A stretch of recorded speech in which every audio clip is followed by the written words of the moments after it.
कार्तिक मास कथा अध्याय 28वां। पाप पुण्य के कर्मों का फल वर्णन। श्री कृष्ण सत्यभामा से बोले, हे प्रिय, इस प्रकार उनकी वाणी सुनकर प्रसन्न मन होकर राजा पृथु ने नारद जी को यथाविधि पूजन करके आदर पूर्वक विदा किया। इसलिए माघ, कार्तिक और एकादशी ये तीनों व्रत मुझको बहुत प्यारे हैं। वनस्पतियों में तुलसी, महीनों में कार्तिक, तिथियों में एकादशी और धर्म क्षेत्रों तीर्थों में द्वारिका मुझको बहुत प्यारी है। जितेंद्रिय होकर जो इनका सेवन करता है वह मुझे इतना प्रिय होता है जितना यज्ञ आदि को के करने से नहीं होता। सत्यभामा बोली, हे नाथ, आपने जो कहा कि दूसरे के लिए दिए हुए आधे पुण्य से कला तर गई, सो आश्चर्य है। इस कार्तिक मास का ऐसा प्रभाव है जो आपको इतना प्रसन्न करने वाला है कि पति से बैर करने वाली स्त्री कला भी कार्तिक के स्नान के प्रभाव पुण्य से तर गई। हे नाथ, दूसरे का किया हुआ पुण्य उसके देने से मिला जाता है या बिना दिए भी मिल जाता है, सो आप कहो। श्री कृष्ण बोले, हे प्रिय, बिना किए हुए पुण्य पाप मनुष्य को जिस कर्म से मिलते हैं सो तुम सुनो। सतयुग, त्रेता और द्वापर में देश, गांव और कुल का किया हुआ पुण्य पाप मिलता है, परंतु कलयुग में जो जैसा करता है वैसा ही पाप पुण्य का फल भोगता है। संसर्ग करने पर जैसे पाप पुण्य दूसरों को मिलते हैं, सो सुनो। एक जगह बैठने से, विषय करने से, विवाह संबंध से, एक पात्र में खाने से मनुष्य को पाप पुण्य का आधा आधा फल प्राप्त होता है। पढ़ाने से, यज्ञ कराने से, एक पंक्ति में बैठकर भोजन करने से मनुष्य परोक्ष में पाप और पुण्य के चौथाई फल को प्राप्त होता है। सेवा करने से, सुनने, देखने और दूर की बातों पर ध्यान देने से मनुष्य सोवे पाप पुण्य के भाग को पाते हैं।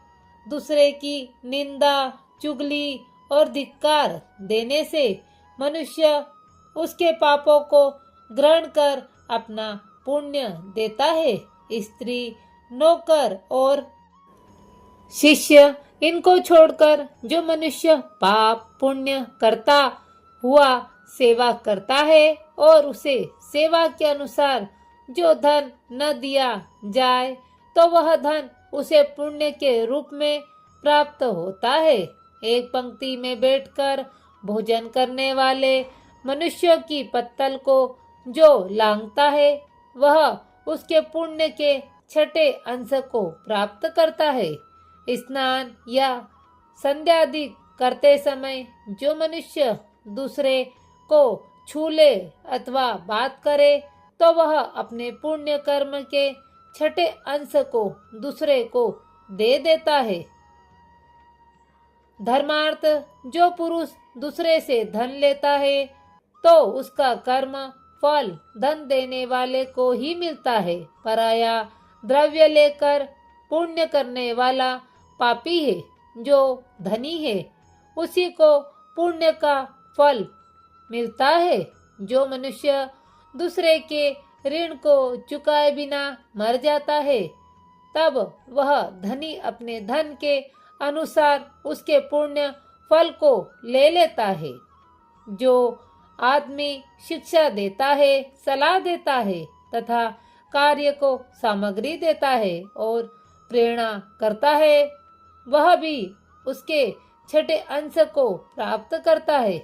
जैसे प्रजा के पुण्य पाप के छठे अंश को राजा हरता है, उसी तरह शिष्य का गुरु, स्त्री का पति, पुत्र का पिता हरता है, पति के अनुकूल रहने, उसके मन को प्रसन्न करने वाली स्त्री के पुण्य का आधा भाग ले लेती है। जो पुण्य आत्मा पुरुष दूसरे के हाथ से दान करता है तो करने वाला भी नौकर पुत्र को छोड़कर छठे अंश को प्राप्त होता है। जीविका देने वाला भी खाने वाले के पुण्य के छठे अंश को पाता है।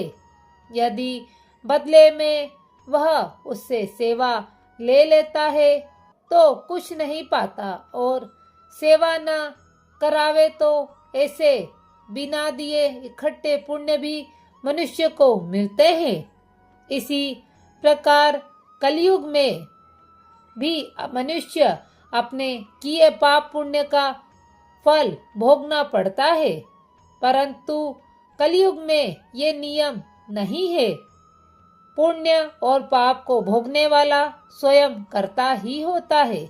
इस विषय में एक प्राचीन इतिहास का बड़ा पवित्र बुद्धि को देने वाला है, उसे भी सुनो।